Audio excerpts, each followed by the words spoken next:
ഹരിയാനയിലെ പഞ്ച്കുലയിൽ വ്യോമസേനയുടെ ജാഗ്വർ യുദ്ധവിമാനം തകർന്നു വീണു. പൈലറ്റ് രക്ഷപ്പെട്ടു. ബി ബാലഗോപാൽ ചേരുന്നുണ്ട് കൂടുതൽ വിവരങ്ങളുമായി. ബാലു, ഇതെന്താണ് സംഭവിച്ചത്? എങ്ങനെയാണ് ഈ വിമാനം തകർന്നു വീണത്? പൈലറ്റ് രക്ഷപ്പെട്ടു എന്ന ഒരു ആശ്വാസകരമായ വാർത്തയും വരുന്നുണ്ട്.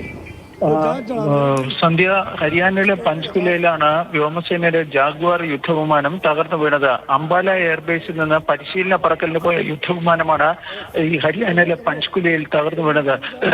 ഈ അപകടമുണ്ടാകുന്ന സമയത്ത് പൈലറ്റ് ഈ ഇജക്ട് ചെയ്തതിനെ തുടർന്ന് അദ്ദേഹം സുരക്ഷിതനായി രക്ഷപ്പെട്ടു എന്നാണ് വ്യോമസേനാ വൃത്തങ്ങൾ ഇപ്പോൾ അറിയിച്ചിട്ടുള്ളത്. ഈ അപകടത്തെക്കുറിച്ച്, അതായത് ജാഗ്വാർ യുദ്ധവിമാനം തകർന്നു വീഴേണ്ട സാഹചര്യത്തെ സംബന്ധിച്ച് വ്യോമസേന ഉന്നതതല അന്വേഷണത്തിന്, അഥവാ കോർട്ട് ഓഫ് എൻക്വയറിക്ക് ഉത്തരവിടുകയും ചെയ്തിട്ടുണ്ട്. ഈ അന്വേഷണ റിപ്പോർട്ട് ലഭിച്ചതിന് ശേഷം തുടർ നടപടികൾ സ്വീകരിക്കുമെന്നാണ് ഇപ്പോൾ വ്യോമസേന അറിയിക്കുകയും ചെയ്തിട്ടുള്ളത്. സന്ധ്യ. ശരി, ഹരിയാനയിലെ പഞ്ച്കുലയിലാണ് വ്യോമസേനയുടെ ജാഗ്വർ യുദ്ധവിമാനം തകർന്നു വീണത്. ഉന്നതതല അന്വേഷണത്തിന് ഉത്തരവിട്ടിട്ടുണ്ട്. പൈലറ്റ് രക്ഷപ്പെട്ടു എന്നൊരു വിവരം കൂടിയാണ് ലഭിക്കുന്നത്. ബി ബാലഗോപാലാണ് വിവരങ്ങൾ നൽകിയത്.